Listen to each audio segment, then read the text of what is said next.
साल 2007 केरल का एक छोटा और शांत शहर था जिसका नाम था चेलरी। हरे भरे पेट डिच, पुराने घर। यहाँ के लोगों का जीवन बहुत सीधा सादा था। दिन में सब अपने काम पर जाते थे, शाम को परिवार के साथ समय बिताते थे। नारियल के पेड़ों की खुशबू से भरी हवा, सड्डे के ज्यादातर खाली। लोग एक दूसरे को अच्छी तरह जानते थे। अपराध कम था, इसलिए पुलिस शांत। किसी ने सोचा भी नहीं था कि यहाँ बड़ी चोरी होगी। अचानक एक सुबह इस शांति में एक बड़ा तूफान आ गया। बैंक के कर्मचारी बैंक खोलते हैं और हैरान होते हैं। स्ट्रांग रूम, जहां सोना रहता था, स्ट्रांग रूम पूरी तरह खाली था। दीवारों पर धूल, फर्श पर एक बड़ा छेद। चोरों ने नीचे से सुरंग खोदी, पूरी तिजोरी साफ कर दी गई। खबर शहर में आग की तरह फैल गई। हर कोई हैरान, हर कोई डरा हुआ। घटना 29 दिसंबर 2007 की सुबह। पुलिस मौके पर पहुंचती है। इस बड्ढी और शातिर चोरी के पीछे कोई बड़े अपराधी या गैंग नहीं थे। इसके पीछे थे 4 साधारण लोग जो हमारे और आपके जैसे ही दिखते थे। 4 लोगों की परछाइयां जो एक टेबल पर बैठकर नक्शा देख रहे थे। उनका लीडर था जोसेफ, जिसे सब जेसन बुलाते थे। वह एक सामान्य परिवार से था और पैसे की बहुत कमी थी। वह जल्दी से अमीर बनना चाहता था। उसने अपने 3 दोस्तों को प्लान में शामिल किया। वे भी जिंदगी से परेशान थे। पैसे की सख्त जरूरत थी। छोटे मोटे काम करते थे, पर सपने बहुत बड़े थे। वे रातों रात अपनी किस्मत बदलना चाहते थे। कोई आपराधिक पृष्ठभूमि नहीं, पहले कभी बद्धा जुर्म नहीं किया, पर उनके मन में एक आग जल रही थी। गरीबी से तंग आ चुके थे। इसी सोच ने उन्हें खतरनाक रास्ते पर धकेल दिया। उन्होंने फैसला किया, कुछ ऐसा करेंगे जो आज तक किसी ने नहीं किया। एक ऐसी चोरी जिसके बारे में लोग सालों तक बात करेंगे। उनकी प्रेरणा थी बॉलीवुड फिल्म धूम। फिल्मों में चोर स्टाइल और टेक्निक से चोरी करते हैं। उन्होंने उससे प्रेरणा ली। बिना हिंसा, दिमाग से चोरी करने का तय किया। मिलकर योजना बनी, कौन क्या करेगा, कहां से शुरू करेंगे और बाद में कैसे बच निकलेंगे। खतरा था, पर अमीर बनने की चाहत उनके डर पर हावी थी। 4 दोस्तों की साधारण जिंदगी अब असाधारण मौत ले रही थी। अच्छा, तो बस यही सोचे। चोरों की योजना का सबसे बड़ा और चालाक हिस्सा था एक झूठा रेस्टोरेंट बनाना। उन्होंने बैंक की बिल्डिंग की पहली मंजिल पर जगह किराए पर ली। ये जगह ठीक बैंक के स्ट्रांग रूम के ऊपर थी। उस जगह का नाम केरला फूड्स रखा। बाहर बड़ा बोर्ड लगा दिया, जल्द खुल रहा है। लोगों को लगा नया होटल खुलने वाला है। यह उनकी असली पहचान पर पड़ता था। रेनोवेशन का नाटक। रोज सुबह आते, रात को जाते। आम मजदूर जैसे दिखते थे। आसपास के लोग सोचते रहे होटल बन रहा है। ठोक-पीट, खुदाई की आवाजें। किसी ने शक नहीं किया। सबको लगा किचन या फर्श बन रहा होगा। यह नाटक महीनों तक चलता रहा। अंदर न कोई किचन, न डाइनिंग हॉल। वहां दिन रात एक सुरंग खोदी जा रही थी, सीधे नीचे बैंक के स्ट्रांग रूम तक। फर्श में बड़ा छेद, मिट्टी बोरी में। रात को चुपके दूर फेंक दी जाती। सबूत न रहे, हर कदम बहुत सावधानी से। यह झूठा रेस्टोरेंट पूरी योजना की नींव बन गया। बिना इसके बैंक के इतने पास पहुंचना मुश्किल था। लोगों की आंखों में धूल झोंकी गई। खुली खुदाई पकड़े जाने की वजह बन सकती थी। इसलिए यह तरीका। केरला फूड्स कभी ग्राहकों के लिए नहीं खुला, पर चोरों के लिए करोड़ों का दरवाजा खोल गया। हां, बस यही था उनका खेल। रेस्टोरेंट का नाटक जमाने के बाद असली काम शुरू हुआ। सुरंग की खुदाई। यह काम आसान नहीं था। वे बैंक के स्ट्रांग रूम तक पहुंचना चाहते थे, जिसकी छत कंक्रीट की बनी थी। तोड़ना आसान नहीं था। उन्होंने गैस कटर और ड्रिलिंग मशीन यूज की।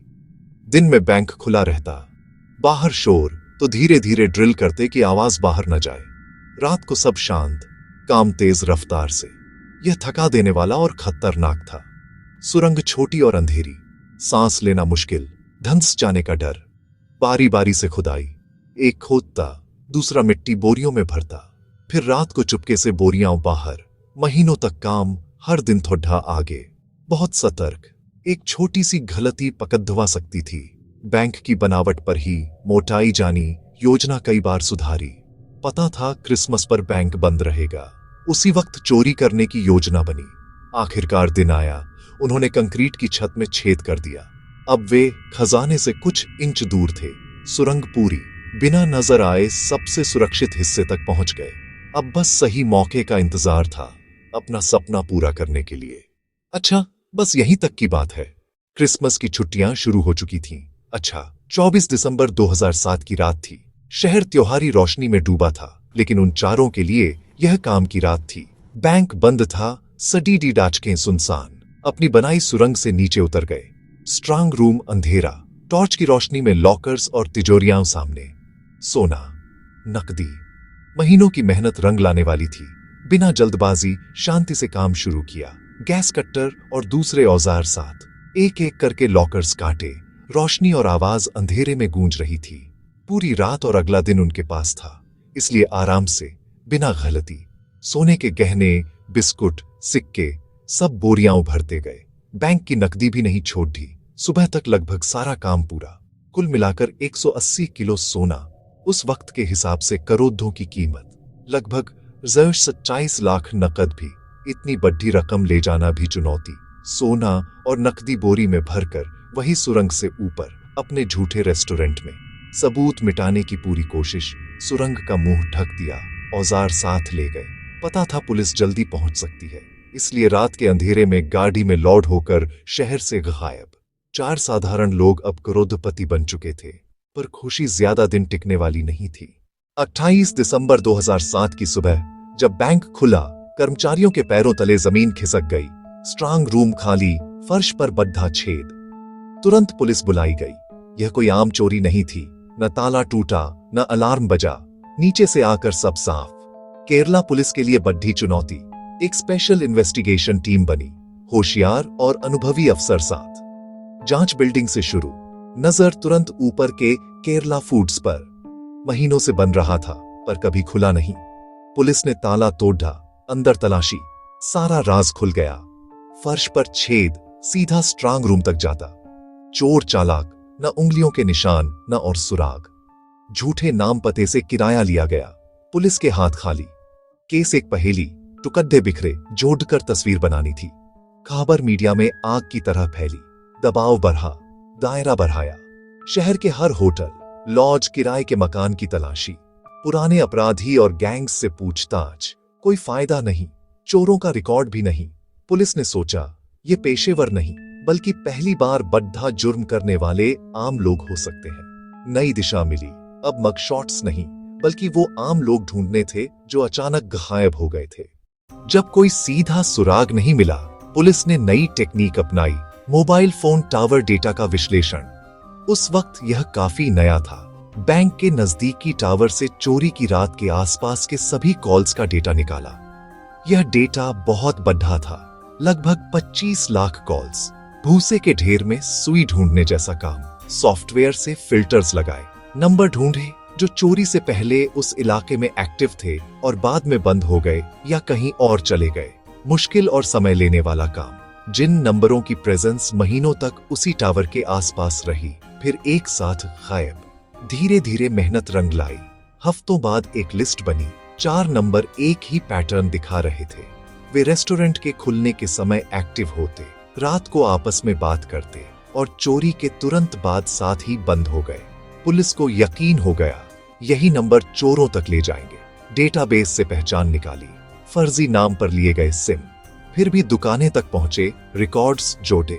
आखिरकार चारों आरोपियों की असली पहचान सामने आई। जोसेफ, राशिद, शबाब और एक और साथी। सब साधारण लोग, बिना क्रिमिनल रिकॉर्ड। 25 लाख कॉल्स के जाल ने उन्हें बेनकाब कर दिया। पहचान मिल गई थी, पर अब उन्हें पकड़ बेचना नई चुनौती थी। चारों अलग अलग दिशाओं में भाग गए। पुलिस पीछे, इसीलिए लगातार जगह बदल रहे थे। पुलिस ने देश भर में टीम्स भेज दी। यह एक चूहे बिल्ली का खेल बन गया। परिवार, दोस्तों पर नजर, किसी सुराग की तलाश। बद्धा मौद्ध आया। एक आरोपी ने चोरी का छोटा हिस्सा बेचने की कोशिश की। पुलिस पहले से सुनारों पर नजर रखे हुए थे। खबर मिली, तुरंत छापा, उसे पकड़ दयाच लिया गया। पूछताछ से बाकी तीनों के ठिकाने मिले। अलग अलग जगहों पर छापे, एक एक करके सब पकड़ दे गए। इस पूरी प्रक्रिया में 26 दिन लगे। 29 दिसंबर को चोरी और फरवरी के अंत तक सब गिरफ्त में। ज्यादातर सोना और नकदी बरामद। केरला पुलिस की बड़ी जीत, बड्ढी और चालाक चोरी सिर्फ 26 दिन में सुलझा दी। पकड़े जाने के बाद चारों ने जुर्म कबूल किया। धूम से प्रेरणा, महीनों की सुरंग, अदालत गया, सजा मिली। कानून के हाथ लंबा साबित हुआ। इस पूरी कहानी में एक बड़ा सवाल उठता है, क्या यह 4 लोग अपराधी थे या परिस्थितियों के शिकार? उन्होंने जो किया, कानून की नजर में बद्धा जुर्म था। बैंक का भरोसा तोड़ा, लोगों की जमा पूंजी चुराई, गरीबी, जल्दी अमीर बनने की चाहत। वे पेशेवर अपराधी नहीं थे, साधारण लोग थे जिन्होंने गलत रास्ता चुना। यह कहानी सोचने पर मजबूर करती है, कौन सी मजबूरियां एक आम इंसान को इतना बड़ा अपराधी बना देती है। सबक: जुर्म का रास्ता सही मंजिल तक नहीं पहुंचाता। उन्होंने सोचा था शानदार जिंदगी जिएंगे, अंजाम जेल में हुआ। तकनीक अच्छे बुरे दोनों काम में आती। चोरों ने प्लान किया, पुलिस ने पकड़ ढहा। आधुनिक पुलिसिंग का बेहतरीन मिसाल। फिल्म का कनेक्शन दिलचस्प।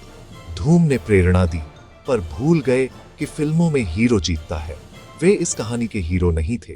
असली जिंदगी फिल्मों से बहुत अलग। यहां हर काम का नतीजा भुगतना पड्डे टिचता है। अंत में यह केस न्याय की जीत के रूप में याद किया जाता है। पुलिस ने सूझबूझ से मुश्किल मामला सुलझाया और सजा दिलवाई। अगर उन्हें जिंदगी सुधारने का सही मौका मिलता, क्या वही रास्ता चुनते? शायद हर कोई अपनी कहानी का हीरो बनना चाहता है, पर कुछ लोग अनजाने में विलेन बन जाते हैं।